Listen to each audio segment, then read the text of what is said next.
Car Kadapa చేరేసరికి 4 దాటింది. నేరుగా ఇంటి ముందు ఆపాడు కారుని కేశవ్. కారుని చూసి బయటకొచ్చాడు మౌళి. క్షణకాలం గుర్తుపట్టలేదు అతన్ని. పుష్కర కాలంలో ఎంత ఎదిగాడు. అప్పటి మౌళికి ఇప్పటి మౌళికి సంబంధమే లేదు. అక్కని చూడగానే అక్క అని ఆమె చేతిని అందుకున్నాడు. అతని కళ్ళ వెంబడి నీరు ధారగా కురవసాగింది. ఏమైంది మౌళి? అంది వనజ. వయసైపోయింది, పోయింది అన్నాడు క్లుప్తంగా. అతని కళ్ళకి సాదృశ్యంగా ఉన్నాయి వనజ నేత్రాలు. ఇంట్లోకి రండి బావగారు. కేశవుని ఆహ్వానించాడతను. అంత దుఃఖంలోనూ ఫార్మాలిటీస్ మరిచిపోని అతన్ని మెచ్చుకున్నాడు కేశవ్. రారా, వీడి పేరేంటక్క అన్నాడు అల్లుని దగ్గరకు తీసుకుంటూ. రాజీవ్ అంది ఇంట్లోకి దారి తీస్తూ. 12 ఏళ్ల తర్వాత అడుగు పెట్టింది ఆ గడపలో. తిరిగి కడపలో వనజ. పుష్కర కాలం ముఖాముఖాలు చూసుకోకుంటే బాంధవ్యాలు రద్దయినట్టేనట. అందుకే గంగాభవాని సహోదరీమణుల్ని 12 ఏళ్లకొకసారి దర్శిస్తోందట. అదే పుష్కరమట. సరిగ్గా ఇంకో వారం రోజుల్లో 12 ఏళ్లు పూర్తవుతాయి అనుకుంది వనజ. తల్లి శవాన్ని చూడగానే దుఃఖం ఆగింది కాదు. ఎంతైనా కన్న తల్లి. ఆవిడ పాలసీలు ఆవిడవి, ఆవిడ నిర్ణయాలు ఆవిడవి. తన మాట ధిక్కరించిందని కూతురుపై అంత కోపం ఉండడం సహజమేనేమో అనిపిస్తుందప్పుడు. ఏమైనా అనుభవం మీద గాని తెలిసి రాదు అనుకుంది. తెల్లవారే వరకు తల్లి పాదాల వద్దే కూర్చుని తనని ఇకనైనా క్షమించమని, తమ జీవితాలు బాగుపడేట్టు ఆశీర్వదించమని ప్రార్థించింది.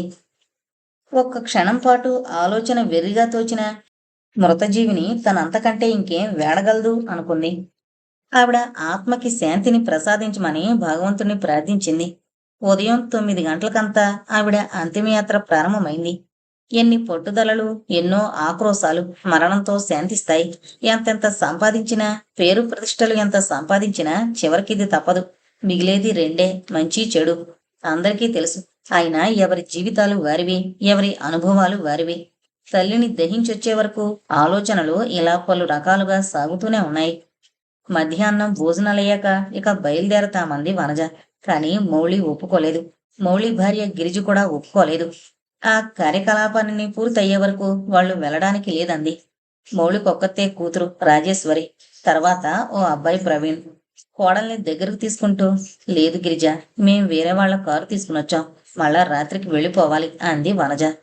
లేదక్క, వీల్లేదు. ఇక నువ్వన్నీ మర్చిపో. ఇది నీ పుట్టినిల్లు. అమ్మ మాట మేరలేక నేను ఇన్నాళ్ళు నిన్ను దూరం చేసుకున్నాను. ఇక మామూలుగా అన్ని కుటుంబాలలో సాగాల్సిందే. మీరైనా చెప్పండి బావగారు. లేదు మౌళి, నా మాట కడ్డు చెప్పకక్క. నాకు లాటరీలో ₹1,00,000 వచ్చిన రోజే అమ్మతో చెప్పాను. మన సంసారం మెరుగుపడింది. అక్కయ్యని సుఖపడి. వాళ్ళు లేని వాళ్ళు కదా నీ అడ్డంకి. ఆమెకి 50,000 ఇచ్చేస్తాను అన్నాను. అమ్మ వినలేదు. ఆమె పట్టుదల తెలుసుగా. నేను ఏం చేయలేకపోయాను. ఇక అవన్నీ మరిచిపో. మనమంతా ఒకటిగా ఉందాం. నువ్వు, బావగారు, రాజీవ్ అంతా నా ఎదురుగా ఉంటే ఎంత ఆనందంగా ఉందని. అమ్మ పోయిందన్న దుఃఖం కన్నా మనల్ని ఒకటి చేసి పోయిందన్నదే నాకు సంతోషంగా ఉంది. నా మాట విను, వెళ్ళొద్దు. అంతగైతే బావగారు వెళ్ళి కారిచ్చేసి సెలవు పెట్టేసి వస్తారు. ఎలాగూ వాళ్ళ శెట్టి గారికి ఇక్కడ బ్రాంచ్ ఆఫీస్ ఉందిగా. దీనికే మేనేజర్గా వేయించుకోవచ్చు. గబగబా అతను చెబుతున్న మాటలు వనజలో ఆనందాన్ని, ఆశ్చర్యాన్ని కలిగిస్తున్నాయి. అయినా తనను తాను సంభాళించుకుంటూ, వద్దులే మౌళి, ఆ డబ్బు నువ్వే ఉంచుకో. మాకేదో జరిగిపోతుంది. తోడబుట్టినవాడివి నువ్వున్నావు. అంతే చాలు. నీ ఆదరాభిమానాలే నాకు ముఖ్యం. నన్ను ఒత్తిడి చెయ్యొద్దు. అలాగే ఈ రోజు మీ బావగారు వెళ్ళి మళ్ళీ వచ్చేస్తారు. ఇక ట్రాన్స్ఫర్ అంటావా? మనం యత్నించడం ఎందుకు? ఎక్కడుంటేయం? మేం ఖండాంతరాల్లో లేవుగా. 5-6 గంటల ప్రయాణం అంతే అంది. మౌళి జవాబు చెప్పలేదు. రెట్టించడానికి ఇది సమయం కాదనుకున్నాడు. ఆడబిడ్డ డబ్బు వద్దడం విని గిరిజ తేలిగ్గా నిట్టూర్చింది. మరో గంట తర్వాత కేశవ్ కారులో కర్నూలు ప్రయాణమే వెళ్ళాడు. మూడోనాడు మధ్యాహ్నానికల్లా తిరిగొచ్చాడు కేశవమూర్తి. అతని ముఖంలో ఏదో తెలియని విచారం గూడు కట్టుకునుంది. భరత ముఖంలో ఉన్న విచారాన్ని చూసి మళ్ళీ ఏం జరిగిందిరా భగవంతుడా అనుకుంది వనజ. మరో పావుగంటకల్లా తనకని కేటాయించిన గదిలోకి వెళ్ళాడు కేశవ్. అతన్ని అనుసరించింది వనజ. ఏమండి అలా ఉన్నారు? గాబరాగా ప్రశ్నించింది. ఏం చెప్పను వనజ. ఇక్కడున్న మా బ్రాంచీలో ఏవేవో గొడవలొచ్చాయని ఇక్కడున్న తన్ని డిస్మిస్ చేస్తూ నన్ను మేనేజర్గా పంపుతున్నారు శెట్టిగారు. ఇంకాస్త జీతం పెంచేశారు. బ్రాంచి అభివృద్ధిలోకి రావాలని ఆయన కోరిక. నేనే అందుకు తగినవాణ్ణని ఆయనకదో నమ్మకం. ఇప్పుడు ఏం చెయ్యాలో? ఆయనకి నచ్చ చెప్పలేకపోయారా? ఏం లాభం లేదు. ఆయన నిర్ణయానికొస్తే ఇక దాని నుంచి తప్పుకోరు. నా బాధల్లా మీ తమ్ముడేమనుకుంటాడో అని. వెంటనే చేరిపోవాలా? అదేం లేదు. వారం రోజుల దాకా గడువుంది. అయితే గమ్మునుండండి. ఇది ఇప్పుడే బయట పెట్టకండి. మళ్ళీ తమ్ముడు ఏమంటాడో విని చూద్దాం. ఎలాగో ఇక్కడికి రావడం తప్పనిసరయ్యి వీళ్ళు అంతంత మాత్రాన అనేటైతే మీరు ఉద్యోగం వదిలేద్దురు గాని. అవునండి. అయిన వాళ్ళ మధ్య ఆదరాభిమానాలకు నోచుకోకుండా ఉండడం కంటే కాని చోట కట్టెలమ్ముకుని బ్రతకడం మేలు అంది వనజ. కేశవమూర్తి జవాబివ్వలేదు. ఆలోచనల్లో పడ్డాడు. ఇంతలో మౌళి వచ్చాడు బజార్ నుంచి. ఎప్పుడు రావడం బావగారు అంటూ. ఓ అరగంటే ఉంటుంది అన్నాడు క్లుప్తంగా. ఏం చేసుకొచ్చారు? ఏంటి? అదే ఇక్కడికి మరిపించుకోమని చెప్పానుగా. ఈ పనులన్నీ అయిపోయేసరికి మీరిక్కడికే బదిలీ చేయించుకుంటే బావుంటుంది. జవాబు చెప్పలేదు కేశవమూర్తి. అతని మౌనం చూసి, బావా బదులు పలకరేమక్క, అసలు నీకిష్టం ఉందా లేదా చెప్పు అని అడిగాడు మౌళి. అతని నిష్ఠూరం విని, ఎందుకు లేదురా కానీ లేదు, నయ్యా పైసా లేదు. మీరిక్కడే ఉండాల్సిందే. ఉన్నది మనమిద్దరమే. ఒక చోటుండి సుఖంగా ఉండక ఇంకా దూరం వెళ్తానంటారేంటి? ఇక ఇన్ని రోజులంటారా? చెప్పాగా, అమ్మ పట్టుదల, నా అసక్తత అంతే. ఒకే మాట చెబుతున్నాను వినక్కయ్యా. ఒకవేళ ఆయన గారికి ఇక్కడికి బదిలీ చేయనని చెబితే ఆ ఉద్యోగం వదులుకోమను. నేనెలాగూ నీకు డబ్బివ్వాలని నిర్ణయించుకున్నాను. దాంతో స్వంతంగా వ్యాపారం ఇక్కడే ప్రారంభిద్దురుగాని. ఇన్నేళ్లు పనిచేసిన ఆయనకి పోటీగా అదే వ్యాపారం ప్రారంభించలేమంటారా? ఎన్ని లేవు, డబ్బులుండాలే గాని బ్రతుకు తెరువుకు మార్గాలు ఎన్ని లేవు అన్నాడు దృఢంగా మౌళి. ఇంకేమీ జవాబివ్వకుండా అంగీకరించారిద్దరు. వాళ్ళు ఒప్పుకోవడం చూసి తేలిగ్గా నిట్టూర్చాడు మౌళి. అదే సమయంలో బయటనుంచి ఇదంతా విన్న గిరిజ క్రోధంతో బుసలు కొట్టింది. తర్వాత 10 రోజులకే కేశవమూర్తి వెళ్లి సామాన్లతో సహా వచ్చేశాడు. వాళ్ళ బుక్ షాప్ కు దగ్గరగా ఉంటుందని అమ్మవారిసాల వీధిలో ఇల్లు తీసుకున్నాడు కేశవమూర్తి. అంతా కలిసే ఉందామన్న మౌళి ప్రతిపాదనని తీవ్రంగా తిరస్కరించింది వనజ. మున్సిపల్ హై స్కూల్లో 7th క్లాస్లో జాయిన్ అయ్యాడు రాజీవ్. 5వ తరగతిలోకి వచ్చింది రాజేశ్వరి. వయసుకు మించిన ఆలోచనలు రాజేశ్వరివి. తన పేరు ఎల్ఆర్ ఈశ్వరి అని రాసుకుంటుంది. గిరిజ బాగా పాడగలదు. పెళ్లి కాకముందు వీణ నేర్చుకుంది కూడా. ఈ 10 ఏళ్లు నిత్యాభ్యాసం లేకపోయినా వీణని మూలన వేయలేదు. అప్పుడప్పుడు వీణ ముందు కూర్చుని పాట పాడుకుంటే గాని ఆవిడికి శాంతి చిక్కదు. ముఖ్యంగా తన మాట భర్త విననప్పుడు ఆవిడకు దిక్కు వీణే. కూతురికి కూడా ఈ మధ్య వీణ నేర్పడం ప్రారంభించింది. ఈ మధ్యనే 10 ఏళ్లు నిండాయి ఈశ్వరికి. తను ఏనాటికైనా సినీ గాయని, వీలైతే సంగీత దర్శకురాలు కావాలని ఎప్పటినుంచే ధ్యేయాన్ని నిర్ణయించుకుంది. సహజంగా ఆడపిల్లలకి ఆటలపై ఉండే మోజు వల్ల, ఈ సంగీతాభ్యాసం వల్ల చదువు బాగా సాగేది కాదు. పరీక్షల్లో తప్పకున్నా ఫస్టు మార్కులు మాత్రం రాలేదు ఎన్నడూ. రాజు 8th క్లాస్లోకి వచ్చిన సంవత్సరమే అదే హై స్కూల్లో 6th క్లాస్లో చేరింది రాజేశ్వరి. ఇద్దరూ ప్రతిరోజు హై స్కూల్లో కలుసుకునేవారు. ప్రతి సాయంత్రం రాజీవ్ మామయ్య వాళ్ళింటికి వెళ్లేవాడు. అంతేకాని రాజేశ్వరి మాత్రం అత్తయ్య వాళ్ళింటికి వెళ్లేది కాదు. 3వ క్లాస్ చదువుతున్న ప్రవీణ్ని కూడా అత్తా వాళ్ళింటికి పంపించేది కాదు గిరిజ. వనజ కూడా అంతే. అవసరమై తమ్ముడు బలవంతం చేస్తే తప్ప వాళ్ళింటికి వచ్చేది కాదు. ఎంతగా తమ్ముడు తనపై ప్రాణాలిస్తున్నా గిరిజకు తను ఇప్పుడు పరాయిదే. పైగా దాదాపు పుష్కర కాలం దూరంగా ఉన్నారాయే. అత్తగారి అడుగుజాడల్లో కాకపోయినా ఆ లక్షణాలు కొన్నైనా ఉండకపోవు. తమ్ముడు తన వాడినంత మాత్రాన మరదలు తందవుతుందా? తనంత ప్రేమగా ఉండబోయినా అది ఎబ్బెట్టుగానే తోస్తుంది. మొదట్నుంచే కలవారింట్లో పుట్టి పెరిగి భర్తను కొనుక్కున్న స్త్రీకి అహం ఉండడం సహజమే. అందుకే వనజ తన హద్దుల్లో తనుంటుంది. బ్రాంచి బాగా అభివృద్ధి అయిందని ఆయన జీతాన్ని కూడా బాగా పెంచేశాడు శెట్టిగారు. అసలు ఈ 3 ఏళ్లలో అనుకున్న దానికి రెట్టింపు లాభాలొచ్చాయి ఆ బ్రాంచి ద్వారా.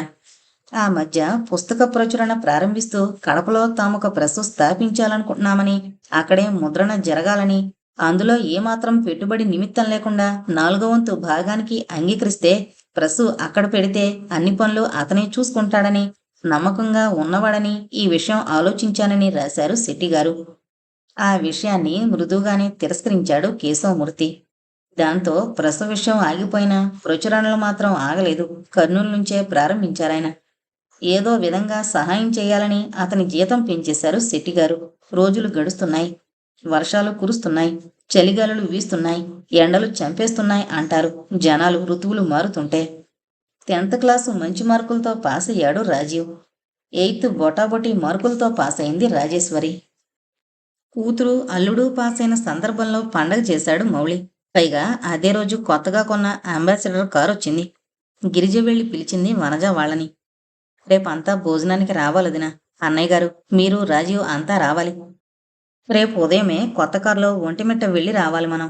కొత్త కారులో ముందు దైవ దర్శనం చేసి రావాలంటున్నారు మీ తమ్ముడు గారు. ఎలాగూ రేపు ఆదివారం. ఆయనకు కోర్టు లేదు, మీకు షాపు లేదు. దైవ దర్శనం చేసుకునొచ్చాక 12ంటికి భోజనాలు. తర్వాత ఓ గంట విశ్రాంతి తీసుకుని గండి ఆంజనేయస్వామి దర్శనం. రాత్రికి రమేష్లో పిక్చర్. నవ్వింది వనజ. చాలా పెద్ద ప్రోగ్రామే వేశారే. జవాబుగా నవ్వుతూ, ఈ మధ్య ఎందుకో తగ్గించారు కానీ లేకపోతే మీ తమ్ముడు గారికి ఎప్పుడూ షికార్లు కావాలి. సంవత్సరానికి ఒకసారన్నా తిరుపతో మద్రాసో వెళ్ళిరాంది ఆయనకి తోచదు. నెలకు ఒకసారన్నా ఇంటి దేవుడని వెంకటేశ్వరుని చూసొస్తారు అంది. అందులో కనిపించిన దర్పానికి చిన్నగా నవ్వుకుంది. తప్పకుండా ఈ రాత్రికే వచ్చేయండి, సాయంకాలం రాజీవ్ని పంపుతా అని వెళ్ళిపోయింది దర్జాగా గిరిజ. భార్య ముఖం చూశాడు. జనమంచివారు చెప్పినట్లుగా ఏదో మార్పు రాబోతోంది మన జీవితంలో. ఈ నెలలోనే అనుకోని మార్పులు, స్థాన చలనము ఉంటుందన్నారాయన. ఇది మనకొక రకంగా ఫేర్వెల్ కాబోలు. కేశవం మాటలకి ఉలిక్కి పడ్డట్టయింది వనజ. ఎప్పుడు చెప్పారాయన? నిన్న. నిన్న వెళ్ళారా? ఎందుకని? ఈ మధ్య ఆరోగ్యం సరిగా ఉండడం లేదు. గుండెల్లో అప్పుడప్పుడు నొప్పి వస్తోంది. అందుకని డాక్టర్ని చూసే ముందు దైవజ్ఞులను చూస్తే మంచిదని వెళ్ళాను. గాబరా గడిగింది. ఏమన్నారాయన? చేతిలో నొప్పిగా ఉంటుందని అసలు నాతో అన్నలేదే. ఏమంత పెద్ద జబ్బని, పైగా ఈ జబ్బు నన్నేం చేయదని, త్వరలో నయమవుతుందని చెప్పారు. ఇప్పుడే ఈ విషయాలు చెప్పారు. మళ్ళీ మనల్ని కర్నూలు రమ్మంటారేమో అనుకున్నాను, అంతే. మళ్ళీ కర్నూలా?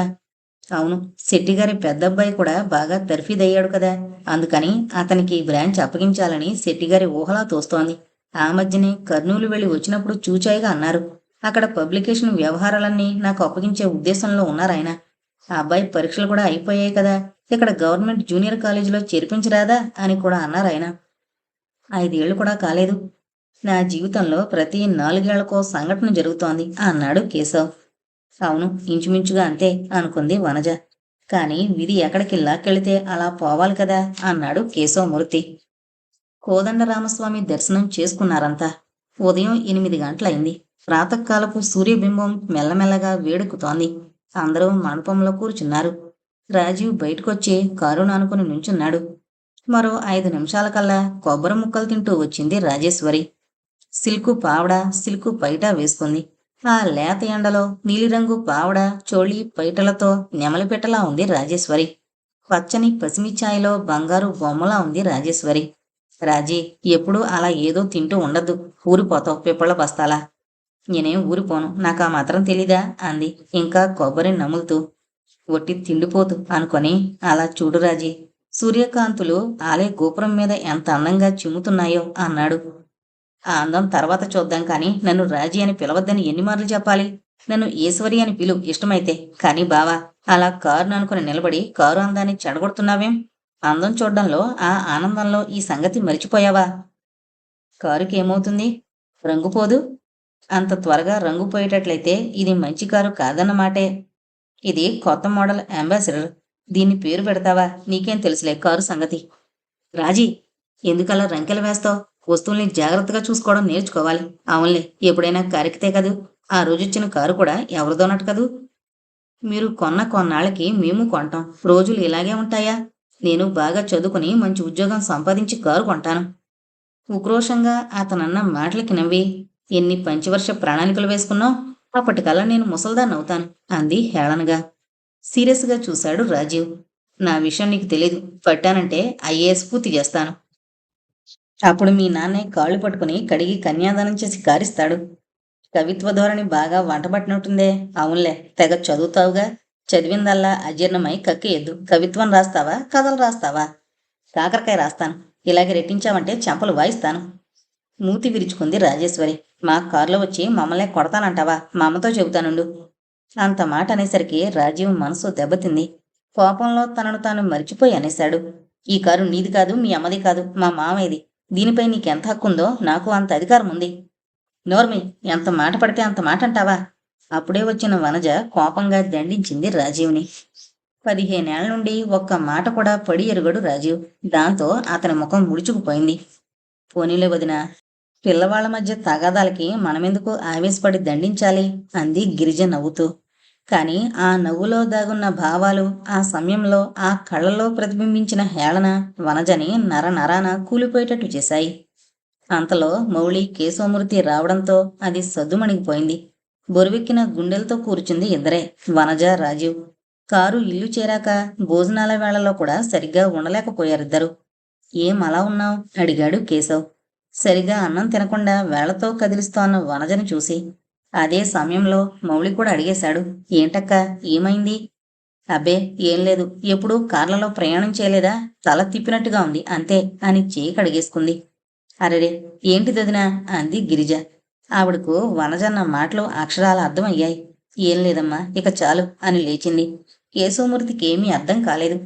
తాము కారు వద్దకు రాకముందు ఆడవాళ్ల మధ్య ఏం జరిగిందా అని ఆలోచించసాగాడు. రాజీవ్ మనసు కూడా పాడైంది. కానీ వ్యక్తం చేయగలిగినంత వయసు లేదు. ఏమోయ్ కేశవమూర్తి, ప్యాసింజర్స్ వచ్చేస్తున్నారు పిలిచాడు రామచంద్రుడు. ఉలిక్కి పడ్డాడు కేశవమూర్తి. గతాన్ని గుర్తు చేసుకోవడంలో ఎంత పొద్దుపోయింది గుర్తుకు రాలేదు. లేచి కూర్చున్నాడు. దాదాపు సీట్లన్నీ నిండిపోయాయి. తను పడుకున్న చివరి సీటు ఖాళీగా ఉండిపోయింది. టైం ఎంతైంది? 2 కావచ్చింది. ఇంకా టైం ఉందిగా, నేను వెళ్ళి మొహం కడుక్కుని వేడివేడి టీ తాగొస్తాను అన్నాడు కేశవమూర్తి. ఆ అన్నాడు కండక్టర్. వెళ్ళి ట్యాప్ వద్ద ముఖం శుభ్రంగా కడుక్కుని హోటల్లో వాష్ బేసిన్ వద్ద ఉన్న అద్దంలో తలదూవుకుని వెళ్ళి కూర్చుని వేడివేడి టీ తాగాడు. చాలా రుచిగా అనిపించింది. మరో కప్పుకి ఆర్డర్ ఇచ్చి తృప్తిగా తాగొచ్చి సీట్లో కూర్చున్నాడు. ఇదిగో కేశవమూర్తి, అన్నీ డైరెక్ట్ టిక్కెట్సే. నంద్యాల టిక్కెట్స్ 3 ఉన్నాయి. మధ్యన ఎక్కడా ఆపాల్సిన పనిలేదు. త్వరగా వెళ్ళిపోదాం అన్నాడు కండక్టర్. అలాగే, కానీ బిఫోర్ టైం వెళితే ఎలా? ఏముంది, నంద్యాలలో ఆగుదాం అన్నాడు జవాబుగా. మరో 5 నిమిషాల్లో బస్సు కదిలింది. బిఏ చదివిన తను రకరకాల ఉద్యోగాలు చేసి చివరకు డ్రైవర్ అయ్యాడు. ఏదో శెట్టిగారు కులాసాగా నేర్చుకోమన్నందుకు నేర్చుకున్న డ్రైవింగ్ ఈనాటికి పనికొచ్చింది అనుకున్నాడు శెట్టిగారు. ఆయన గుర్తుకు రాగానే కేశవం మనసంతా అదోలా అయింది. అమృతం గూడు కట్టిన దొర ఆయన. మంచి మనసు. అడుగడుగున కల్మషమైపోయి క్షణక్షణాన దగా మోసం చేస్తూ బ్రతుకుతున్న ఈ రోజుల్లో అలాంటి మనిషి అరుదు. జాగ్రత్తగా డ్రైవ్ చేస్తున్నాడు కేశవ్. అయినా అతని మనసు స్మృతి పాదాల వైపు పరిగెడుతూనే ఉంది. శెట్టిగారే పదే పదే గుర్తుకు రాసాగాడు. ఆ రోజు, అవును, తల్లి తండ్రి చనిపోయిన తనని చిన్నాన్నగారులు ఇద్దరూ దగా చేసి తమ వాటా అంతా నాన్నే ఖర్చు చేశాడని, ఇంకా తనకేమీ రాదని చెప్పి వెళ్ళగొట్టి హాస్టల్లో చేర్చిన రోజు కంటే భయంకరమైన రోజు అది. చిన్నప్పుడే తల్లి చనిపోయింది.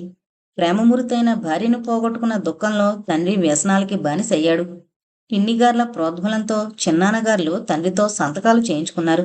ఆ రోజే తను బికారయ్యాడు. కానీ తనకప్పుడు తెలిసి రాలేదు. తండ్రి చనిపోయిన రోజు కూడా తెలియలేదు. ఆ రోజు కంటే కూడా భయంకరమైన రోజు అది. ఏం జీవితం తంది ఆ రోజు. మళ్ళీ ఆ రోజు గుర్తుకొచ్చింది కేశవమూర్తికి. ఆదుర్దాగా తట్టి లేపుతున్న వనజను చూసి గాబరాగా నిద్రలేచాడు కేశవ్. నిన్నంతా ప్రయాణం, మళ్ళీ సినిమా, రాత్రి డిన్నర్ అన్నీ ముగించుకుని పడుకునేసరికి 12 అయింది. అందుకే ఇంకా నిద్ర లేవలేదు కేశవ్. టెలిగ్రామ్ వచ్చిందండి, గాబరాగా చెప్పింది వనజ. మొత్తల్లా ఎక్కడిదక్కడ పటాపంచలైపోయింది. పైన టవల్ వేసుకుని గబగబా వెళ్లి సంతకం చేసి తీసుకున్నాడు కేశవ్. చించి చూశాడు. క్షణకాలం అతనికి అక్షరాలు కనిపించలేదు. చదువుకున్న మరు నిమిషం అతని ఆలోచన మందగించింది. చూపు కాగితంపైనే నిలిచింది. విభ్రాంతురాలైన వనజ భర్త దగ్గరగా వచ్చి కుదుపుతూ ఏమండి ఏమండి అని పిలుస్తూ టెలిగ్రామ్ అందుకుని చదివి అయ్యో అంటూ కూలిపోయింది తను. స్మృతిలోకొచ్చాడు కేశవమూర్తి. నేను వెంటనే బయలుదేరతాను వనజ. శెట్టిగారి చివరి దర్శనమైనా చేసుకుంటాను. మన వేళ్లు 4 లోనికి వెళ్ళడానికి ఆస్కారం కల్పించిన వారాయన. నేను రానా? వద్దులే, నేను ఎలాగో బస్సులోనో లారీలోనో వెళతాను. నువ్వెలా రాగలవు అని క్షణాలపై తయారై వెళ్ళిపోయాడు కేశవ్. కానీ అతను వెళ్లేసరికి అంతా అయిపోయింది. తండ్రిగారిని దహనం చేసొచ్చి భోజనం ముగించి వసారాలో కూర్చున్న శెట్టిగారి కుమారుడు రత్నానికి కేశవుని చూడగానే మనసు కొతకొతలాడింది. వచ్చారా, రండి కూర్చోండి. కుర్చీలో కూర్చుని బాబు, నాకు టెలిగ్రామ్ అందింది. వెంటనే నంద్యాల వరకు బస్సులో వచ్చి అక్కడి నుండి ట్యాక్సీ వస్తుంటే వచ్చాను. అప్పుడే అన్నీ అయిపోయాయే అన్నాడు దుఃఖంగా. నిన్న మధ్యాహ్నం అనగా పోయిన మనిషిని ఎంతసేపు ఉంచుకోగలం చెప్పండి. హైదరాబాద్ నుంచి బావగారు రాత్రే వచ్చారు. ఉదయం 10 తీసుకువెళ్ళాం. పోనీలే బాబు, నేను దురదృష్టవంతుణ్ణి. ఆ మహానుభావుని చివరిసారిగా చూసుకోలేకపోయాను. ఇంతకీ ఎలా పోయారు అని అడిగాడు విషణ్ణ వదనంతో. నిన్న ఉదయం భోంచేశాక హార్ట్అటాక్ వచ్చింది. డాక్టర్ గారు వచ్చారు. జనరల్ హాస్పిటల్కి తీసుకెళ్లమన్నారు. అడ్మిట్ చేయించిన అరగంటకల్లా పోయారు. ఇక్కడ పోయిన స్మృతి మళ్ళీ రానేలేదు. మరి నాకు వెంటనే టెలిగ్రామ్ ఇవ్వలేదా? సందేహంగా అడిగాడు. నరసింహం గారికి అప్పజెప్పానా పని. ఆయన అందరికీ ఎక్స్ప్రెస్ టెలిగ్రామ్ ఇచ్చారు వెంటనే. మీకు ఎప్పుడందింది?